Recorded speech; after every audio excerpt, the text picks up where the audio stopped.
వడ్ల సంతోషాలి గారు, గౌరవనీయులు భారతీయ జనతా పార్టీ జిల్లా అధ్యక్షులు సోదరులు వాల్దాస్ రాధా మల్లేష్ గౌడ్ గారు, మిత్రుడు పార్లమెంట్ ఎన్నికల్లో ముందుండి నా గెలుపుకు సహకరించినటువంటి ఆ రోజు జిల్లా పార్టీ అధ్యక్షుడు సోదరుడు గడ్డం శ్రీనివాస్ గారు, వేదిక మీద ఉన్నటువంటి మీ కొత్తపల్లి వాస్తవ్యులు జిల్లా కిసాన్ మోర్చా అధ్యక్షుడు మిత్రుడు సత్యనారాయణ ముదిరాజు గారు, గౌరవనీయులు జిల్లా పార్టీ జనరల్ సెక్రటరీలు సోదరుడు రంజిత్ రెడ్డి గారు, శ్రీనివాస్ గారు, ఈ మండల మాజీ పార్టీ అధ్యక్షుడు మిత్రుడు రాములు గారు, వేదిక మీద ఉన్నటువంటి సీనియర్ నాయకులందరూ సోదరుడు రమేష్ గౌడ్ గారు, మీనా గారు, సుధాకర్ రెడ్డి గారు, నల్లల విజయ్ గారు, కాశీనాథ్ గారు, వేదిక మీద ఉన్నటువంటి భారతీయ జనతా పార్టీ ఆత్మీయ కుటుంబ సభ్యులందరికీ పేరు పేరున, వేదిక ముందు ఉన్నటువంటి భారతీయ జనతా పార్టీ భవిష్యత్ నాయకులందరికీ, ప్రింట్ ఎలక్ట్రానిక్ మీడియా మిత్రులందరికీ కూడా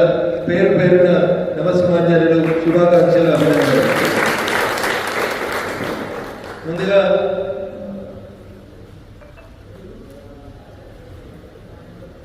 ఉదయం 11 గంటలకు వస్తా అని చెప్పి 100 గంటలు ఇన్వైట్ అయితే కాదు, కానీ 4 గంటలు ఆలస్యంగా వచ్చినందుకు మరణించమని మీ అందరికీ కూడా సవినయంగా వేడుకుంటాను.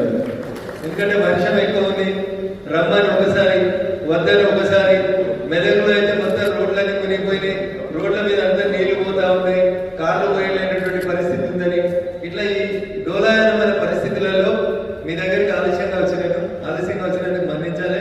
మా సత్యన మంచి భోజనం పెట్టినారు అనుకుంటా, పెట్టినా పెట్టలేదా? పెట్టకపోతే ఇప్పుడు అందరం పెట్టుకోదు. నేనైతే తినకుండానే వచ్చిన, పెట్టకపోతే అందరం కలిసిపోదు.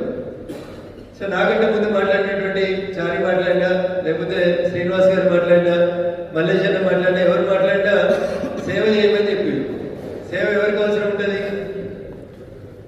సేవ ఎవరికి అవసరం ఉంటుంది? గరీబ్ వాళ్ళకి అవసరం ఉంటుంది, పేదోళ్ళకి అవసరం ఉంటుంది. స్టేజ్ మీద వాళ్ళకి ఎవరికైనా సేవ చేయాల్సిన అవసరం ఉంటుందా? వాళ్ళే అందరికీ సేవ చేసేటువంటి పరిస్థితిలో ఉన్న నాయకులు. అవునా? ఏ పార్టీలో ఉన్నాం మనం అందరం? సపరేట్ వాటికి ఎంతలేరు పక్కన పడ్డాయి. ఏ పార్టీలో ఉంటాం? ఎవరు మన నాయకుడు? ఎవరు ఉన్నారా? మోడీ గారు కూడా. సో ప్రపంచంలో నాయకుడు అంటే ఎవరంటే నరేంద్ర మోడీ అని చెప్తారు. నేనేదో మనం ఆ పార్టీలో ఉన్నాం కాబట్టి చెప్తలేదు. నేను ఏదో మిమ్మల్ని పొగిడినందుకో, మోడీ గారిని మెచ్చుకుంటే ఇంకేదో అయినందుకు చెప్తలేదు. నిజంగా కూడా నాయకుడు అని ఎవరినంటారంటే నడిపించేటువంటి నాయకుడు, కష్టం వచ్చింది మీకోసం నిలబడేటువంటి నాయకుడు, నీకు ఆపదండి దవాఖాన